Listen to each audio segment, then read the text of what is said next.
Number 5 in the Imprint TV range is The Martian Chronicles from 1980, with one hell of a cast including Rock Hudson, Darren McGavin, Bernadette Peters, Gail Honeycutt. There's more, I'm probably forgetting lots of names as well. This was a 3-part event. Each part is roughly about an hour and 38 minutes. And it's an adaptation of Ray Bradbury's short stories, The Martian Chronicles. I've never read them, so I don't have any comparison. What I did enjoy was the way that this was put together. The strange idea of putting this story where, although there are characters that fluctuate through the stories, it's almost done in a vignette kind of style. You know, it opens up with humans exploring, starting to come to Mars to land, and we see 3 expeditions within the first episode as they start to land and what happens to them. I had a dream about a man. He is not from our world.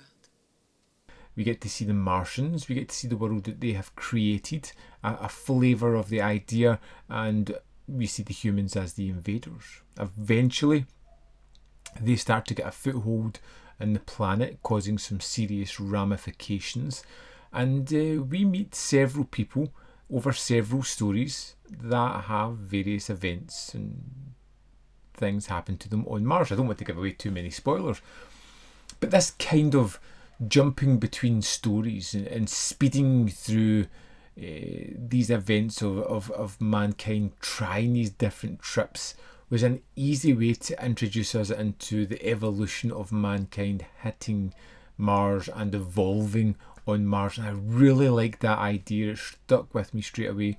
And because throughout the next stories you start to see different people, some who will reoccur, some who will not, it doesn't feel out of place. Once we were an honourable people. Now see the depth to which we have inexorably fallen. To murder out of fear. Some of the stories I enjoyed more than others. Some of the stories become intertwined with other stories, which is kind of a nice touch as well. As you move into the second story, you're given some really fun moments. There's really 3 stories in this one as well, 2 of them that kind of intermingle.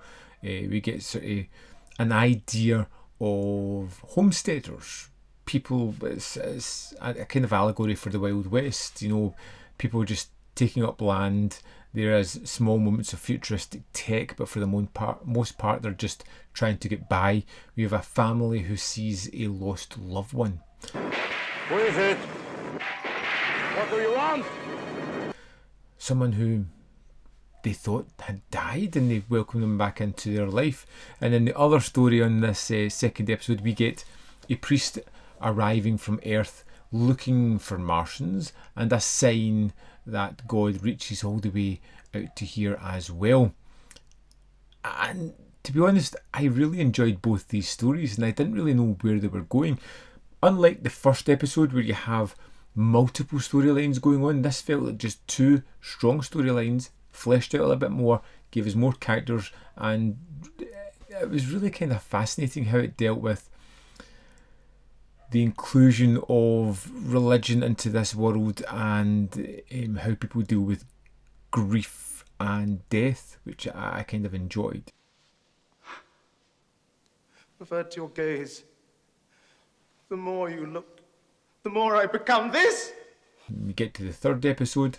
Things have transpired on Earth. There's not a great population of humans left on Mars, and they're just struggling to get by. And this feels like a sort of lost race plundering another world and bringing their problems with them.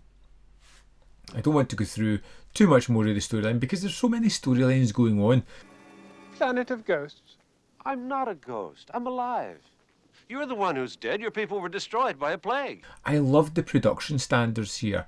They kind of went from really cool to kitsch to obviously fake, but with a lot of charisma about them, and I really kind of appreciated that. I loved their idea of almost like future fonts as they pop up telling you the age, and it's the most 70s thing you've ever seen.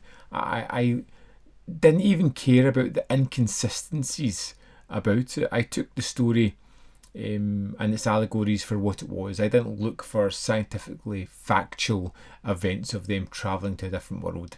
And some of the strange things that happened were just, well, it's just convenience. But I didn't care. This was great to visit. Almost 5 hours of these Martian Chronicles, and I could easily have watched double that.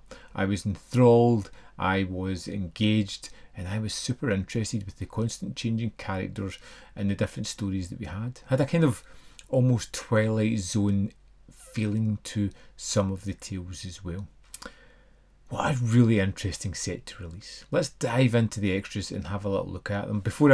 And after that, I'm going to give you some suggestions for some more things that Imprint should maybe do. I'm going to dive into the special features, where you'll see we've got an audio commentary by screenwriter and film historian Gary Gerani.